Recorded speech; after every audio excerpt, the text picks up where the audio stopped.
सर्वोच्च न्यायालयाने 22 जानेवारीला या निवडणुकांबाबत सुनावणी होणार असं सांगितलेलं आहे। न्यायालयाच्या निकालावरती निवडणुकांचं भविष्य ठरणार आहे। यावर्षी निकाल लागण्यासाठी सरकार शर्थीने प्रयत्न करणार असं कळतंय। राज्यातील 29 महानगरपालिका, 257 नगरपालिका, 26 जिल्हा परिषदा आणि 289 पंचायत समित्यांच्या निवडणुका प्रलंबित आहेत। किमान 2 वर्ष किंवा त्याच्यापेक्षा अधिक काळापासून निवडणुका प्रलंबित आहेत आणि याच्यावरती सुनावणीवरती तारीख पे तारीख सुरू आहे। या संदर्भात आपण अधिक माहिती घेऊया। आपले प्रतिनिधी अभिषेक मुठाळ आपल्या सोबत आहेत। अभिषेक, अनेक दिवसांपासून या निवडणुकांची किंबहुना वर्षांपासून निवडणुकांची प्रतीक्षा आहे। यावेळी मात्र निकाल अखेर लागावा आणि निवडणुकांची तारीख लवकरच दृष्टीपथात यावी असं वाटतंय। काय अपडेट आहे?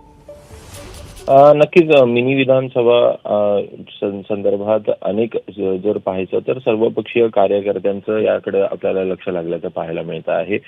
22 जानेवारी रोजी या निवडणुकींसंदर्भात सर्वोच्च न्यायालयामध्ये निकाल अपेक्षित आहे आणि या संदर्भातली आपल्याला सुनावणी देखील होताना पाहायला मिळेल। एकूण याच निकालावर सगळं या निवडणुकींचं भविष्य जे आहे ते निर्भर आपल्याला पाहायला मिळतं आणि एकूण निकाल लागावा यासाठी देखील शर्थीचे प्रयत्न सरकारकडनं देखील होताना पाहायला मिळतात। सध्या जर का परिस्थिती पाहायची तर राज्यातल्या 29 महापालिका आहेत, सोबत 257 नगरपालिका, 26 जिल्हा परिषद आणि 279 पंचायत समित्यांच्या निवडणुका प्रलंबित आपल्याला पाहायला मिळत आहेत।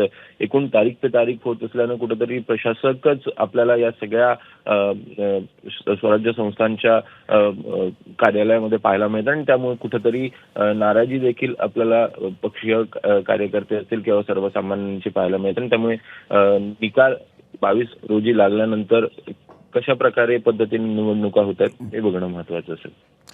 नक्कीच अभिषेक, धन्यवाद दिलेल्या माहितीबद्दल। एबीपी माझा, उघडा डोळे बघा नीट।